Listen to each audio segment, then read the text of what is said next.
Makhmud Muradov, and he is going to be facing Aliaskhab Khizriev. This one was hard because I couldn't find much information on Aliaskhab Khizriev. Makhmud Muradov is a guy who he's an Uzbeki. Khizrov's Russian. I like how Makhmud Muradov was able to beat Brian Barberena last July. Yeah, it was a unanimous decision. But Brian Barberena, even though he's a little bit past his prime, he's always a good like litmus test in the division to like see if you can beat him. He's a good gatekeeper to kind of see where your potential is, a good gauge for you. So it was good that he was able to beat him. But he's had, some issues like before that fight. Before the Barberena fight, he had fights canceled, 3 fights canceled, lost a unanimous decision. Gerald Mearshart choked him out in round 2. The guy's not bad, but he hasn't exactly been, a world beater. He's been around since 2019, but only has, 1, 2, 3, 4, 5, 6. This would be his 7th fight overall in the UFC. So kind of inactive. Once again, a lot of canceled fights have led to that. So not necessarily his fault, but still. Tough fight. Tough fight because, he goes to decision a lot. Had a lot of finishes in his, amateur, regional circuit tenure. But one of those guys, as we have mentioned before, hasn't necessarily translated to the UFC. It's kind of hit or miss. He's not as strong of a finisher in the UFC as he was on the regional scene.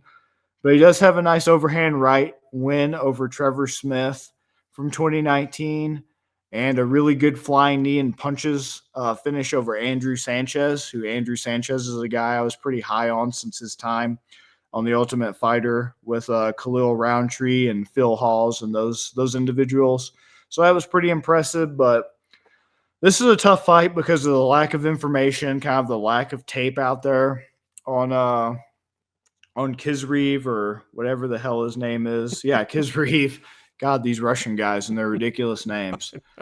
But I kind of like the edge that Muradov has in terms of the UFC experience, a lot of the overall fight experience that he has. I do believe he has just more fights in general. Yeah, 26-8 record for Makhmud Muradov to 14-0 for Khizriev. So it's great that he's undefeated. Obviously, he's riding that high of being a young undefeated guy. But maybe this would be a situation where that vet edge and that vet experience kind of wins out and that UFC edge, because at plus 124 for Makhmud to a minus 148 for Khizriev, that's pretty interesting. If you want to go Makhmud by KO TKO, you're looking at a plus 350. By sub, you're looking at a plus 1600. By decision, you're looking at plus 350. Khizriev is a plus 400 for KO TKO, plus 300 for sub, plus 275 for decision. Just based off the lack of information, this is what's leaning me to pick Makhmud in this fight until I kind of start to see more from Khizriev and kind of familiarize myself with his game, I guess you could say. I like Makhmud, especially even if you just want to play it safe and take the money line at that plus 124. But I really like how you get a good payout for a decision at plus 350. So I think that's where my money would go, is on decision by plus 350 for Makhmud. Because, yes, he has some finishes, but they're not really, consistent. So since he's kind of spotty, I like to just kind of play it safe on this particular fight when I'm not really too familiar with all the ins and outs of things that are going on, which is a rarity for me to play it safe. But plus 350 decision, Makhmud Muradov, that's where I'm going. What about you, Ben? Bobby, you were about to learn about Khizriev on Saturday, my friend. The man is delivered. So he has, looking at Khizriev, takedown is what he wants to do. He just wants to take you down and then ground and pound you to TKO. He's not even trying to knock you out on your feet. He just wants to take you down and bash your head in. He's got great, safe wrestler. He takes shots when he's close. He doesn't dive for anything.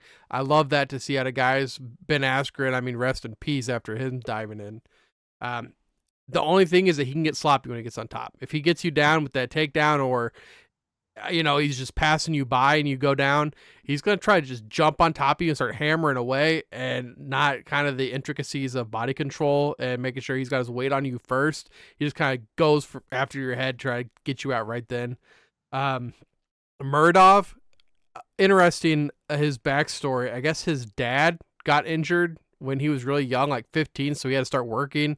And through his MMA career, he ended up being security. So he would get shot and stabbed multiple times throughout his time as a security guard. Also, to make money, dude did softcore. I did hear that. I did hear that he was a softcore performer. I mean, way to go for you, guy. If you're taking that. Dude's all over the place, though. Like, when I'm watching him fight, he does the same thing as Ryev does, where he just goes after the kill, but his isn't just when you're down. I think he'll go after you, and he'll start swinging away, and if you aren't dazed, you can catch him, and that really worries me. He can't pass guard either. I was watching just fight after fight after fight. If anybody's on their ground, they just got their legs up and they're just kicking him away, and he keeps trying to get past. He's just trying to like punch you in the face while he's standing at such a distance. He's just trying to dive in at your face and then just stands back up. That really worries me. He's strong, very powerful, fast punches, but I have Zvriev winning this, and I think he gets the TKO. Zvriev, I mean, dude, what I saw from him, I was impressed. Yeah, interesting. I was not able to find too much. That's on me, though. I'll own up to that. But all those things considered, let me pull the odds back up again then, since you said KO TKO instead of a sub, since he does primarily look for the sub, and he has 2 sub finishes from Contender Series, right? Was it 2 subs or 1 sub finish from Contender Series? I can look it up real quick. He has... For Zvriev? Yeah. He has... Khizriev, yeah.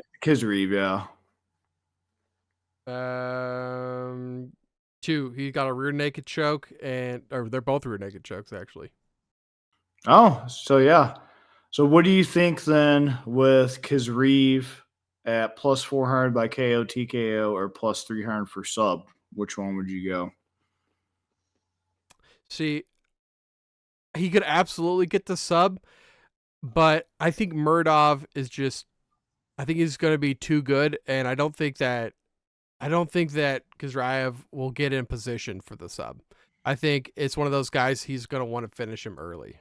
Because you're looking at him, Khizriev, if you just look at pictures side by side, you would think that Muradov would kill him. Because this dude he's a little flabby. He's the Russian version of me. Dude, I don't think he wants it to go the distance. His fights ended in the first and in the second, 2 minutes into the second. So I think he's just going to want to end it. I don't think he can get in position for the sub. So I think he's just going to try to bash his head in. All right, cool. Good analysis. Yeah, just wanted to pick your brain on that one, since there's actually surprisingly pretty good odds on both of those, which one you'd lean to if you were kind of, on the hot seat, about to place a bet, waffling back and forth. Yeah. Where you'd go with that. Absolutely, man. Absolutely. You better start listening to the Better in Green podcast. You will not regret it. Trust me, trust me, trust me. And hey, I'm Dean Blandino. Welcome, welcome, welcome to Better in Green, eh? To Better in Green, eh? To Better in Green, eh? Listen in and cash out. That's what it's all about. Come on, let's make cash now. We always on spot and we cover all spot from the bottom to the top, eh? Shout out to Ethan, shout out to Wyatt, shout out to Ben. Welcome, welcome to our podcast. Better in Green.